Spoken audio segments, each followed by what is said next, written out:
Anything is possible when you believe, but you have to get out of the fear that's paralyzing you. That's what's stopping you from growing your business.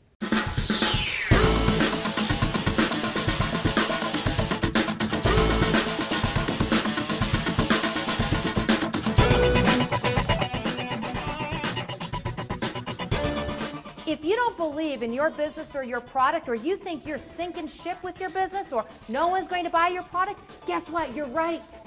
No one will. People can smell fear a mile away.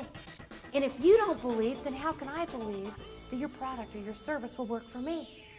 I can't. So I don't buy. I'm from the school of sugarcoating is for cereal, so if you want your Cocoa Puffs, eat them for breakfast. You don't need me to coddle you.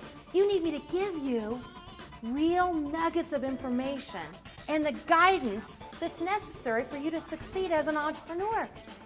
That doesn't come with sugarcoating. It doesn't. You have to remove the fear that's paralyzing you, and you have to get out of the psychological recession.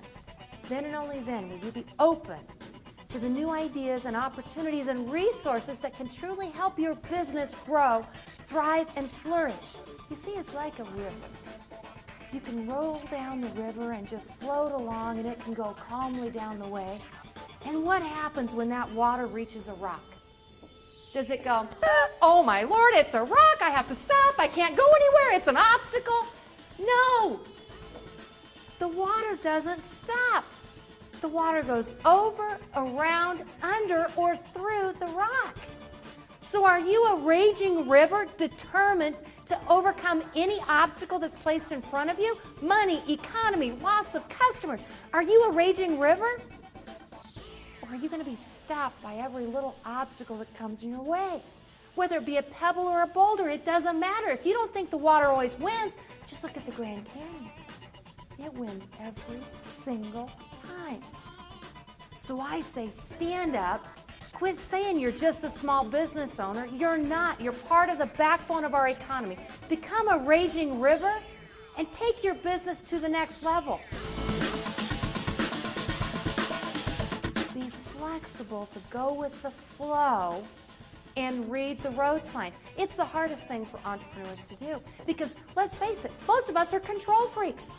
We are. We want to be in control of everything. The money coming in, our customers, who's buying, who's not, product development, where we're going, the economy. We can't control all of those things.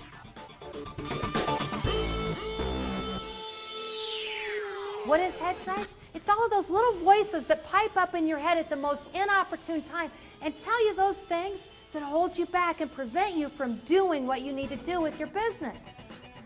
Who do you think you are? You don't have enough money backing you. You don't have enough education. Your friend failed. Your friend didn't start his business this way. He couldn't make it work. He couldn't grow. Nobody's buying. It's a recession. It's all over the place.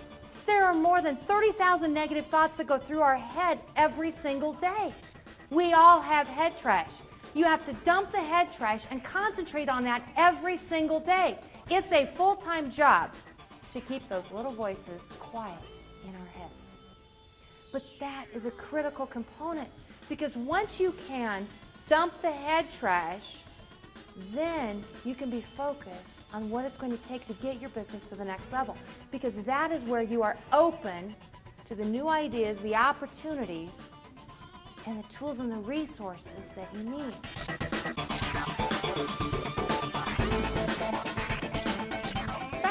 Ginger Rogers had to do all those fancy dance moves that Fred Astaire did, only backwards and in high heels.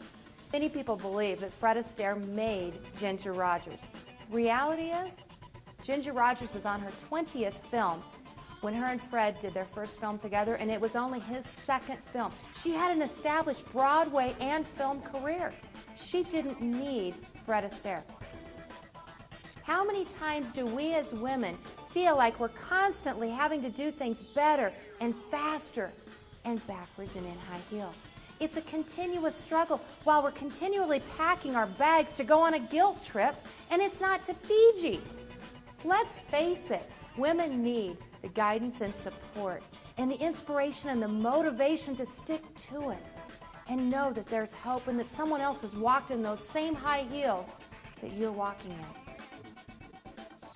The greatest single piece of advice that I could give to an entrepreneur is to play big or go home. Because if you think of yourself as a small business owner, then you're always going to act small and take small steps, small risks. Now, I'm not talking about entrepreneurs going out and spending frivolously and spending more than they have in their budget. I'm not advocating that at all.